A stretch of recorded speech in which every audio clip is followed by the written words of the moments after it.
For those who believe in marijuana and cannabis freedom, the future has never been brighter. Right now, there's an awakening to the benefits of cannabis for medicinal purposes, specifically something called CBD oil. But is the new CBD craze being manipulated by media and politicians? If it weren't, we wouldn't need to do a show about it.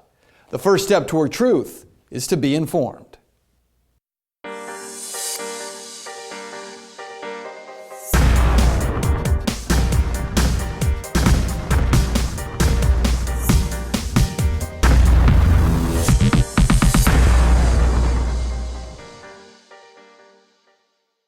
The CBD oil. You've probably heard of it by now, thanks to CNN's Dr. Sanjay Gupta. People are lighting up all over the country. Millions are now aware of the cannabinoid-rich oil being used to help children in Colorado with epilepsy. Especially this one little girl, Charlotte Figge, after whom the Charlotte's Web strain of cannabis has been named. It's okay, baby. This is their daughter Charlotte, having a seizure.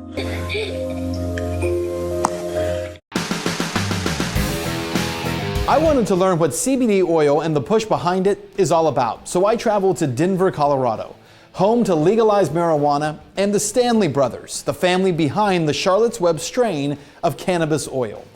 They were the ones to prove in Charlotte Figge's case that CBD-rich cannabis oil can prevent seizures in children. We had this strain that we were actually going to use for cancer patients because studies have shown that CBD helps stops the metastasizing of cancer. So we went ahead and tried it because we knew it was very low in THC, and after she had it a week later, she went a week seizure-free. Yeah, kitty. The child who had 300 seizures a week was now down to just one every 7 days. Charlotte Figge's life was transformed by CBD oil. Now, to understand what is unique about CBD oil, you have to understand what a cannabinoid is. Now, in marijuana, there are multiple cannabinoids, including THC, CBD, CBN, CBA, and over 160 other compounds in the plant, including terpenes from the plant that create the most effective medicine.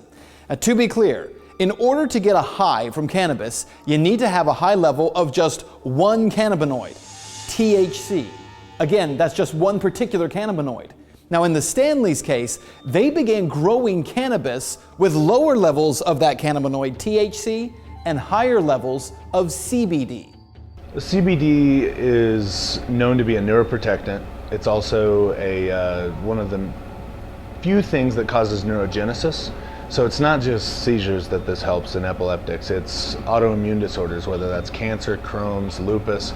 There's so many different types of things. It's a huge anti-inflammatory, so all kinds of people would love to have this. Today, in these stunningly short time since Charlotte Figge's story became famous, the Stanleys have thousands of patients on a waiting list for their CBD oil. As you can see, it drips down. We're able to recapture the alcohol so we can reuse it. When it's done, we're left with an oil that is more like a molasses. In fact, there are thousands of families who have already uprooted their lives and moved to Colorado for the CBD oil. Thousands more are on the way. They're called cannabis refugees. I test it again, and then I can give it to the patients. Well, all of that has led to other states wanting to legalize CBD oil. In fact, the governor of Utah, of all places, just signed a CBD bill into law legalizing possession of the oil. In addition, a bill in Alabama has now passed the legislature. It is awaiting the governor's signature to be signed into law in that state. In fact, lawmakers in Kentucky, Florida, South Carolina, Wisconsin, and many other states either have or will now consider CBD bills just this year. Well, we're, at 20 states right now, so you already have 20 laws on the books that the people wanted or the people's representatives wanted. Well, Mark Slaw has a company in Denver called I Comply, which is fighting to keep small growers compliant with state regulation on marijuana. There are 8 strict guidelines that must be followed. Mark says states are jumping on board with CBD, but not with marijuana. So I think what politicians certainly don't realize when they're trying to play to where the puck was and not where the puck is going to be is that regulating just one compound greatly underserves most of the patients who really need this medicine. So even along the lines of medical efficacy, it simply isn't reasonable. Now, the reality that Mark addresses is how media and politicians are jumping on the CBD train because it doesn't get you high, but they're ignoring some very important medical facts about cannabinoids. I talked via Skype with Shauna Banda about this very issue. Start out by telling me about when you were sick, the level to which you were sick, and what that looked like in your life. Oh, I was, of course, I was diagnosed with Crohn's disease in 2002. And in that first year, I had my first bowel resection. Body was recognizing that something was wrong, and my immune system went into overdrive and essentially attacked itself. You know, your life starts to go downhill. You're in pain constantly, so you can't even think straight. It's hard to go through your day-to-day life when you're constantly thinking about the pain and how to get rid of it. Shauna's condition was so bad that her teeth literally became soft and the roof of her mouth had turned black. She couldn't stand and says she parented her children from the couch. Described like having a stomach flu every day for years, despite all the medications and the doctors. Shauna was rotting from the inside out. Shauna's breakthrough came when she saw a YouTube documentary, Run from the Cure by Rick Simpson, which explained how to extract CBD and THC oil from marijuana. In 2001, my family doctor informed me that there was nothing more they could do. They had nothing left to try on me, so I was on my own. Shauna had started smoking marijuana just to be able to function, but she wasn't getting better. Shauna's husband at the time, he wanted to get her a vaporizer, but that vaporizer became the road to so much more. He went and got me a very old-fashioned glass dome vaporizer from the 70s, and I was reading a book, and I pinched off that hose way too long, and oil started forming on the dome. And he went out and got me a spatula, and I started to scrape it out 3 times a day, and I put whatever I could get into a gel cap. And within 3 days, I didn't need the use of my cane anymore to walk, and I started healing quite rapidly. So rapidly that I started to write a journal. That journal would become a book, Live Free or Die. Shauna's mantra for her own life and the lives of the people she continues to educate across the country on the benefits of cannabis oil today. But politicians and media are making CBD oil out to be the kind of good kind of cannabis, while arguing that THC is the bad kind of cannabis. Now listen, while that's not how any of this works, that is the case that is subtly being made. As that happens, 2 forces will likely come into play. Keep an eye on. Number 1, in order to push the market away from the small sellers and the harvesters of CBD oil, states, along with the feds, will likely create a regulatory climate that is so difficult to manage that they will, through cronyism, force CBD oil into the hands of a few, which in turn limits supply and then forces the price of the oil to rise considerably.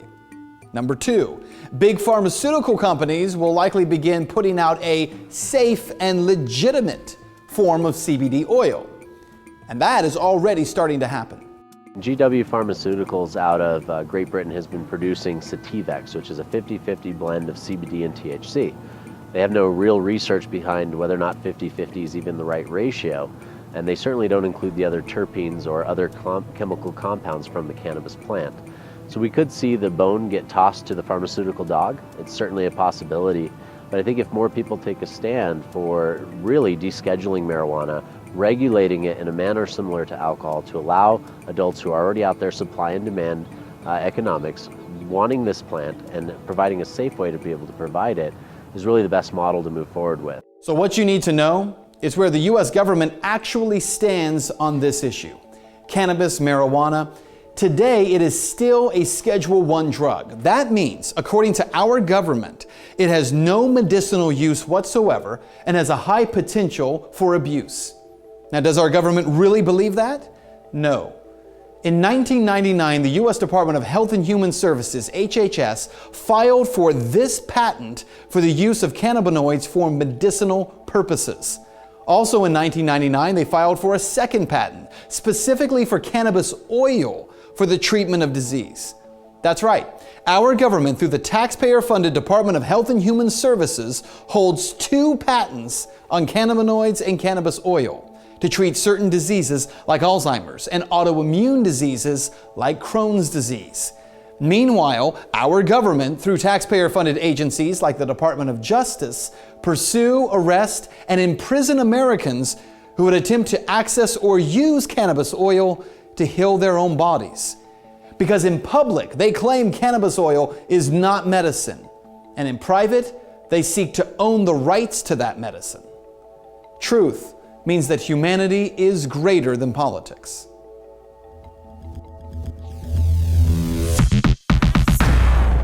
All right, so now you've been informed, so what's next? Well, now it's time to get engaged, and you can do that 3 ways. Number 1, you can click subscribe on our YouTube channel. It allows us to send you new content anytime it's created. It's good for that reason, but also it demonstrates to YouTube the value of this kind of content. Number 2, click on the link below that will take you to benswan.com, because there at the end of this story, we have put together an action plan, tangible steps that you can take to actually change the culture on this particular subject. How do you impact or change the culture of the people around you? Well, you do that through confrontation. Gentle, respectful, but confrontation of these issues. The only way we're ever going to change things is if we begin to confront the archetypes that people are building up in their minds. Finally, if you are not contributing to our project yet, I'd ask that you consider doing so. If you go to benswan.com/contribute, there you're going to find how you can help us to create more videos just like this one. This particular CBD video was created through crowdfunding, which means that thousands of people across the country believed in what we were trying to do and contributed hard-earned dollars to help make this happen. It doesn't just happen. And as you know by now, media is just not going to simply talk about this subject in an honest way. If we want truth in media, we have to make it happen. And I'm asking you to partner with us to do so. Go to benswan.com/contribute. Find out how you can stand with us through dollars or Bitcoin. Contribute today.